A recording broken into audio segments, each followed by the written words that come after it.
Former LA County Sheriff Lee Baca pleads guilty in federal court. We'll hear from the federal agents about the charge. Athletic Director Pat Haden had another health scare. Find out why paramedics raced to Heritage Hall this morning.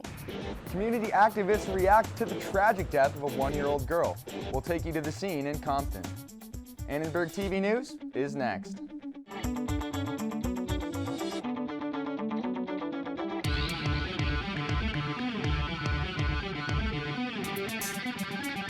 Live from USC, you're watching Annenberg TV News.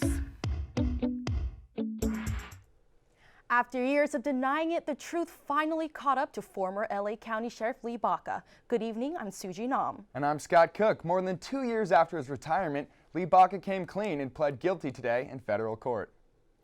The former LA County Sheriff admitted to lying to FBI officers conducting a corruption investigation into the prison system he once ran. I want to be clear that this is not a day of celebration for us. It is indeed a sad day when a leader of a law enforcement agency fails to honor his oath and instead of upholding justice, chooses to obstruct it. No list of achievements can justify the conduct charged today. No one is above the law.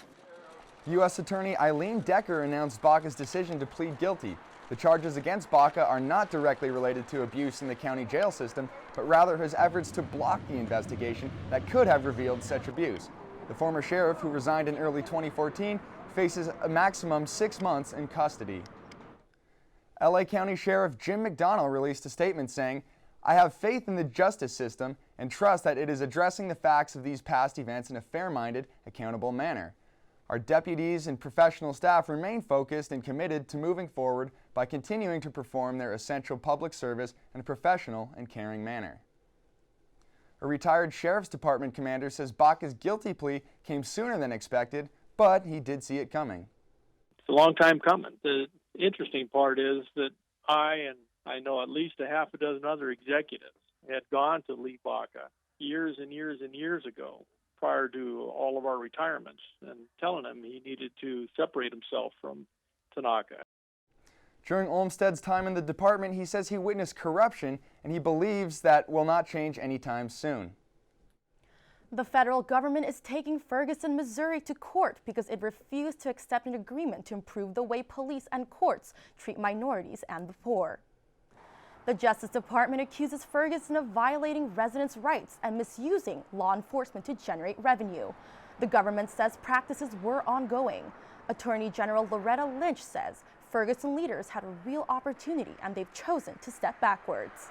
The Department of Justice is filing a lawsuit in federal district court against the city of Ferguson, Missouri, alleging a pattern and practice of law enforcement conduct that violates the First, the Fourth, and the 14th Amendments of the Constitution and federal civil rights laws. Twitter users are also expressing their different opinions about the recent civil lawsuit against the city of Ferguson. Tonight, investigators are looking for 2 suspects in the killing of a 1-year-old baby girl in Compton. Authorities believe the incident was gang-related. Family members and neighbors were grieving this morning outside of this Compton house, where 1-year-old Autumn Johnson was shot and killed. I'm heartbroken for a whole bunch of reasons,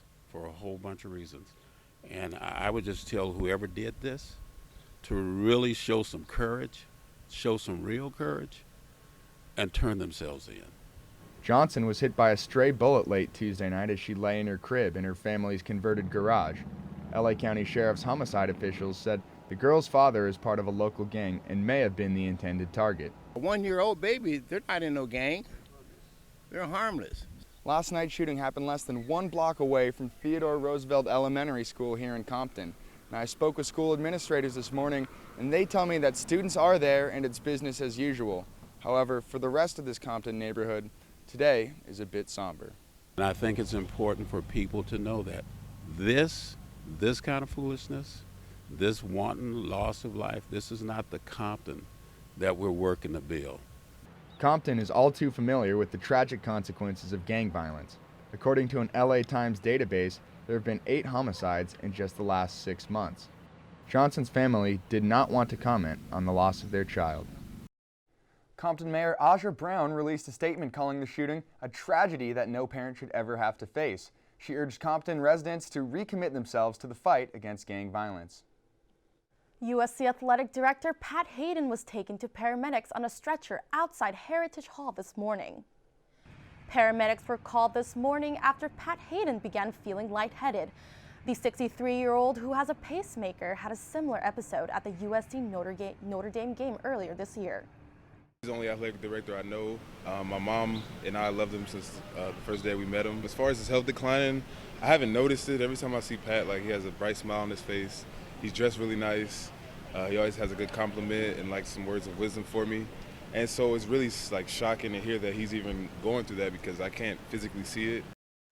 Haden later tweeted, "Thanks for all the good wishes. Thanks to Russ Romano and the USC docs. Hope to go home soon. Fight on."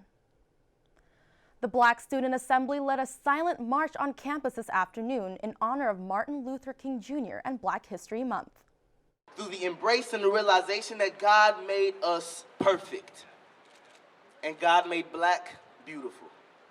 The students were marching to keep alive the Black Lives Matter movement that started nearly 3 years ago with the shooting death of Trayvon Martin, an unarmed Black teenager.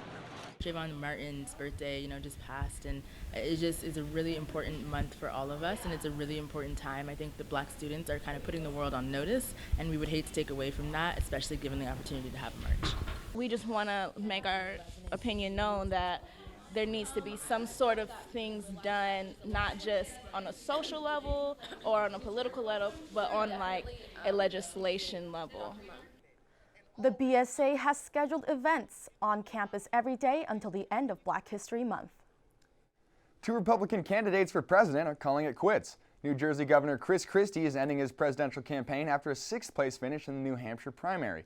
Former Hewlett-Packard CEO Carly Fiorina placed 7th in the primary, leading her to suspend her bid as well. There are 5 Republican candidates left in the race, and they didn't waste any time getting to South Carolina for the next primary. Ohio Governor John Kasich hopes to keep the momentum going from his strong 2nd-place finish in New Hampshire, while Senator Ted Cruz did not hold back in attacking Donald Trump. The next Republican debate is Saturday in Greensville, South Carolina. The only candidate who can beat Donald Trump is me. The other candidates are unable to do so. I'm gratified by it, for sure. I think it's fantastic, but I wouldn't say I was shocked by it. There are 50 delegates available in South Carolina. A Republican candidate must win at least 1,273 delegates to win the party nomination. Senator Bernie Sanders made a trip to New York after his win last night in the New Hampshire primary.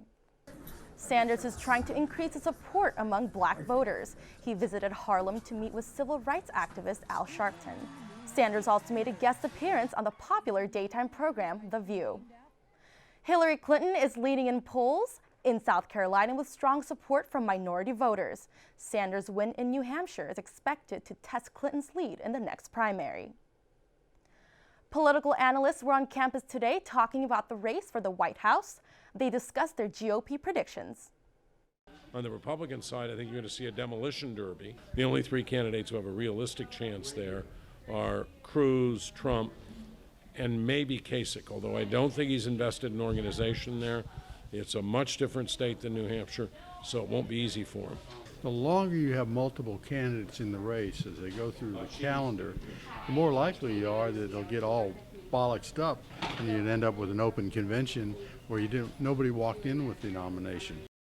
Voting in the South Carolina primary will take place on February 20th for Republicans and on February 27th for the Democrats. More than 50 people are dead after 2 female suicide bombers attacked a camp sheltering people displaced by the Boko Haram in Nigeria. The suicide bombing happened at a camp in Dikwa, a town located in northeastern Nigeria outside the capital of Borno State. Dikwa is known as the birthplace of the Boko Haram. Although the twin suicide bombers' affiliation is unknown, the actions are similar to previous attacks by the Boko Haram, who have attacked IDP camps before. 4 massage parlors in LA County are being accused as an alleged ring of brothels. See what the city attorney is doing to combat the problem. LA County sheriffs are learning how to respond to cases involving the mentally ill. See an up-close look at how they're going through this training.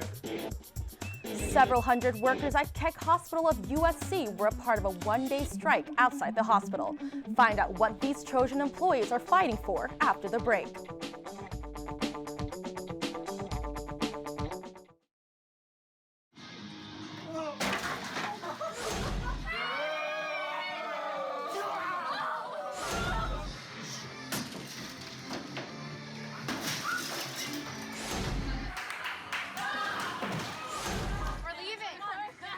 Most party fouls are pretty dumb.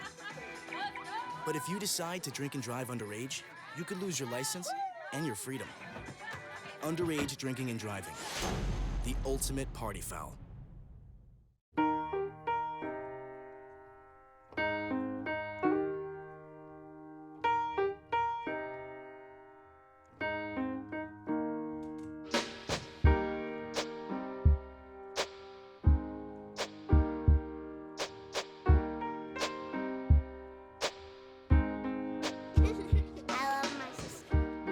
Doesn't see race. Love is love. Hey, it's Ava, and this is Tess from Vivo's Do It Yourselfie, where we recreate the hottest looks from today's biggest music videos. After cleaning out our closet, we have a lot of clothes we don't wear anymore. Like this old t-shirt. It's not garbage, it's actually a brand new rug. And to make it, all you need to do is cut, tie, and glue. Cut the t-shirt into strips. Tie the strips into knots. And glue the knots to the bath mat. I love it. Give your garbage another life. And recycle. Mental illnesses can't always be spotted. Some Los Angeles sheriff deputies are trying to improve the way law enforcement interacts with people who may be mentally ill. Annenberg Media's Caroline Deisley checked out a new training program in the City of Industry. What do you guys want? You guys want to bother me? This is the kind of unpredictable situation sheriff's deputies in the City of Industry can encounter any day of the week. The key is to know how to respond. Okay. There you go. Good job. But sometimes the deputies will engage somebody that's not being, our perception is not cooperative. And it's not that they're not trying to cooperate, just that they're unable to. In this training, officers are given details of a hypothetical situation, and then they must react to a simulated scene. After they go through the training, then they can re-watch the tape to see how they did and learn the best practices when they encounter one of these situations. The need to shoot and kill somebody is actually a fail for us here. We're trying to increase verbal skills. This training hits home for Mayor Pro Tem Corey Moss. Her son has autism. Today, Moss learned just how difficult it can be for deputies to read a situation. Sir, can you stop moving around, please? I learned to have a hell of a lot more respect for these deputies and what they go through every day. Industry Station is one of the first sheriff departments in LA County to do this mental health training. But one expert says it's just the start. There's so much work to be done, and it's really encouraging that we're making progress, and it is effective. That's the exciting part. After interacting with the simulator, the deputies go through a debriefing process where they learn if they reacted appropriately. But if it's one person even, and they recognize it, and they're able to use these tools to talk somebody down, to make them feel more comfortable, if they recognize that it might be a sensory issue, then it makes all the difference in the world to me. It's huge. Training at Industry Station is almost complete, but the hope is to get the rest of the 11,000 sheriff deputies in LA County on board. For Annenberg Media, I'm Caroline Deisley. LA City Attorney Mike Feuer is cracking down on brothels. Today he filed lawsuits against owners of 4 commercial properties believed to be prostitution fronts in an effort to shut them down. Allegations of 4 massage parlors in Eagle Rock, Wilmington, and North Hollywood secretly running as brothels were made after LAPD officers discovered a condom bin in one business and $80,000 in cash in the operator's home. I hear concerns about massage parlors that might be purporting to be massage parlors, but really centers of illegal activity. We're not simply going after an individual massage parlor, but we're going after an alleged ring of massage parlors, which we allege served as fronts, not for massage in a legitimate way, but rather for prostitution. Fuhrer adds the alleged ringleaders operated 4 other business fronts in LA that have since been shut down following several prostitution arrests. Lawsuit would prohibit the operators from running similar businesses in the future. About 200 USC Keck Medical Center workers took to the streets today to fight for better benefits. Annenberg Media's Stephanie Wu shows us what they're demanding. Members of the National Union of Healthcare Workers staged a one-day strike outside USC Medical Center. Healthcare and cafeteria employees say they're fighting We're not for asking a for better anything, contract. let's say, out of the ordinary. We just want fair benefits. That's all we're asking for. We just want to make sure that the employer understands that we want to be treated the way you treat everybody else. Protesters say what they want is equality and fairness, specifically higher wages, better education, and retirement benefits. Non-union employees are getting much better benefits than union employees, and we do not think that is fair. My kids have been working hard, and I think they're entitled to the same benefits that doctors are entitled to. The last union contract expired last May. The union and the hospital have been in negotiation for a new 3-year contract since then. And have actually reached agreement on 90% of the contract. And the last piece of that was to offer a very competitive contract to the union, and we feel very strongly with what we've offered them. Hospital administrators point out that the facility is already paying higher wages to union employees. In terms of the wages that we were offering, a 9% wage increase on average over the life of the contract, and actually implemented that last week with 3% going into effect, a $500 bonus, as well as another 3% that'll go into effect in July. Administrators say it brought in contract workers to make sure the quality of patient care was not affected during today's strike. For Annenberg Media, Stephanie Wu. Well, Suji, I gotta tell you, walking over here, I nearly sweated right through my suit. It's so dang hot out there. Yep, but thank you, Southern California. We're gonna toss over to our weather anchor, Hannah Vega, to see if the sun will continue to shine. Thank you, Suji. Fortunately for us, we will continue to enjoy our February weather. Right now, things are cooling down at 72 degrees, and we have 31% humidity.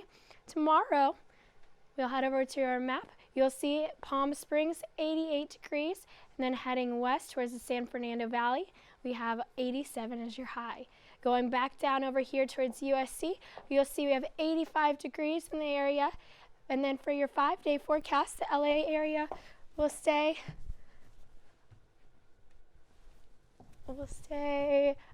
in the mid-80s, reaching a high of 90 on Sunday. So spend some time at the beach before it starts to get cold again. So, guys, I'm kind of missing the cold. Are you enjoying the heat? I'm enjoying the heat. I love it a lot. I mean, I'm a SoCal native, so I love the sun. What can I say? Looking forward to more of that sunshine. Anyways, Valentine's Day is not the only celebration on February 14th. This Sunday, the LA Marathon returns 1 month earlier than usual. But just like last year, runners won't escape the heat. Despite harsh weather conditions, this week, USC students are looking forward to Sunday's race. From unusual personal bests to raising money for charity, everyone is doing it for a different reason. Yeah, I'd like to finish in like 3 hours, 15 minutes. So that would beat George Bush's time by like half an hour or so. I think that's my goal, is beat George Bush by half an hour. So Girls on the Run is an organization that is supported by my sorority, Gamma Phi Beta, and what Girls on the Run does is it is this running program for girls ages 8 to 13 to help them build self-confidence, self-esteem, and positive body image. So girls meet with coaches weekly, and at the end of it have a non-competitive 5K run, so they've learned the power of perseverance and really believing in yourself. My fundraiser actually stays open for a month after the race, so I'm hoping on race day, as people are kind of tuning in and checking my Facebook status to see that I'm actually running and my bib number, that they might see the link and be like, oh, okay, maybe I'll give a few dollars. It's actually the race. I should give now. With a target of $1,000, Wilkinson is just $150 away from raising the money she needs. As for the other sporting events, LA will witness another marathon on Saturday that acts as a qualifier for this year's Summer Olympics. Anything fun coming along though for the long weekend?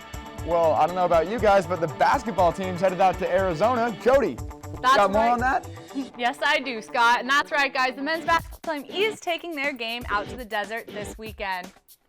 And in the pool, the USC women's water polo team faced off against the Brazil national team. And this week, a presidential candidate showed off his hidden talent.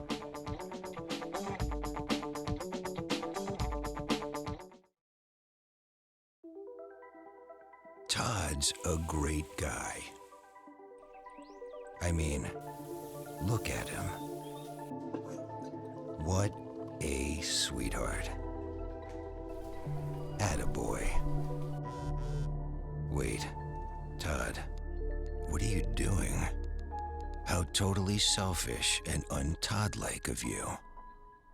Come on, Todd. Come on, man.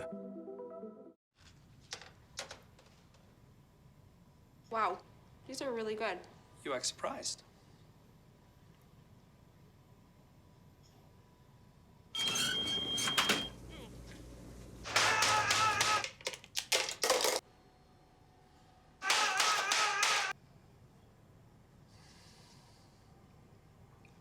Practice makes perfect. You don't have to be perfect to be a perfect parent. There are thousands of teens in foster care who don't need perfection. They need you.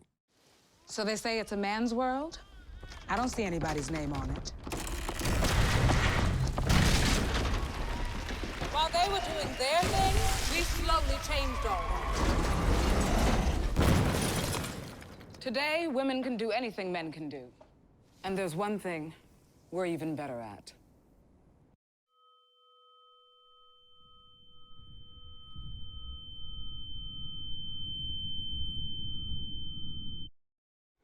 Welcome back to ATVN. The USC women's water polo team has a tough weekend schedule ahead of them at the Triton Invitational. But first, the women of Troy facing the Brazil women's national team. Sophomore goalie Victoria Chamorro faced her own national team, so it's a bit of a special match for her. And if you look now, USC is currently beating the team 10-6.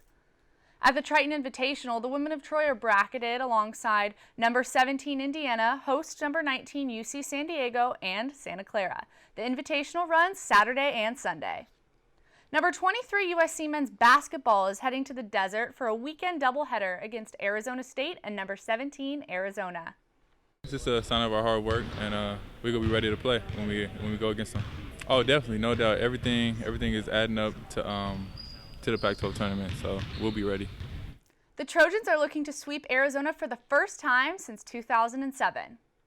Staying inside on the court, the USC men's volleyball team hosts number 11 Cal State Northridge at 7 p.m. tonight. The Trojans are coming off their second win of the season against UC San Diego. With a 2-8 record, the Trojans haven't been off to the best start, but they're sitting at 500 in their last 4 matches. The team's ability to get on track comes from breakout play by both sophomore opposite John Rivera and senior middle blocker Tommy Leonard. The return of junior middle blocker Andy Benish, who was out for the first 5 matches this season, has helped as well. The match against CSUN kicks off the Trojans' 4 home matches in a 7-day span. On Friday, they face number 1 CSU Long Beach and then number 4 Hawaii Monday and Tuesday of next week. Onto the course, the USC men's golf became one of only 3 schools this year to land 2 players on the Ben Hogan watch list. We caught up with one recipient, junior Rico Huey, to talk about the prestigious honor. I think it'll motivate me to do a lot better. I mean, last year I was on the watch list and I didn't really perform how I wanted to, and hopefully this season I can keep the good vibes rolling, and yeah, let's see. Huey is currently ranked number 11 in the country and has 4 top 7 finishes this season. Sophomore Sean Croker was also named to the watch list. The number 6 ranked men's tennis team flew out today to Charlottesville, Virginia to compete in the ITA Team Indoor Championships as they try to stay undefeated. The Trojans are seeded 4th and face off against number 13 University of South Florida on Friday. If they win, they'll play on Saturday against the winner of TCU and Illinois. The Trojans currently have 3 players ranked nationally, junior Nick Crystal at number 33, freshman Logan Smith at number 43, and freshman Jake Devine at 104. Kobe Bryant and the reeling Lakers are looking to turn things around in the Black Mamba's second-to-last showdown against LeBron James. The Lakers currently trail the Cavs 47-64. Kobe has been held to just 5 points at the half. LeBron praised Kobe earlier this season, saying, quote, "I wanted to be just like him." After taking the New Hampshire primary by more than 20 points, Vermont Senator and presidential candidate Bernie Sanders decided to show off another talent. The 74-year-old senator's smooth jump shot drew praise from across the political aisle as the video of him playing with his grandchildren went viral. And I'm not the only one to give Sanders a spotlight. People took to Twitter to react to his ball and buckets. Here's Benny Sanders reimagined as Michael Jordan. Tiny Toe Press tweeted, "Better than Prez Obama on the basketball court." Fox News commented on Sanders' hoop game last night at #NHPrimary. Larry Bird and Magic Johnson have been replaced by Obama and Sanders here. Flavor Wire tweeted Bernie Sanders versus Barack Obama, a hypothetical basketball pickup game. I don't know about you guys, but it looks like for Sanders, ball is life. Yeah, cool. You know, he looks a little stiff out there on the court. Maybe that's just me, though. I'm not one to talk. I think it's pretty cool, in my opinion. Yeah, thanks, Jody. Well, we're just 3 months away from USC's class of 2016 graduation.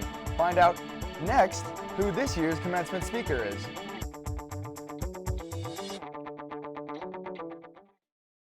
The next 30 seconds can save you a lot of money. Just do your laundry in cold and stick to full loads. Auto-sleep your computers. Plug your gadgets in a power strip and switch it off when you're done. Headed out? Turn back your thermostat by 10 degrees. And drive sensibly. The more energy you save, the more money you save. Find other great tips at energysaver.gov.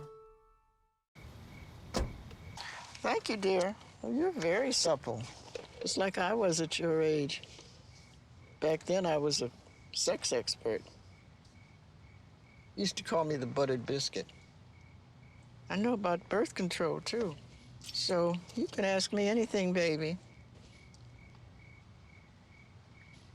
Bedsider.org has birth control information and a lot more. And it's... Have you had sex in this car yet?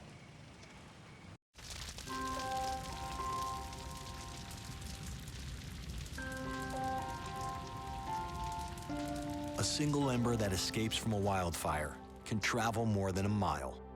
That single ember can ignite and destroy your home or even your community. You can't control where that ember will land, only what happens when it does. Get Fire Adapted now at fireadapted.org.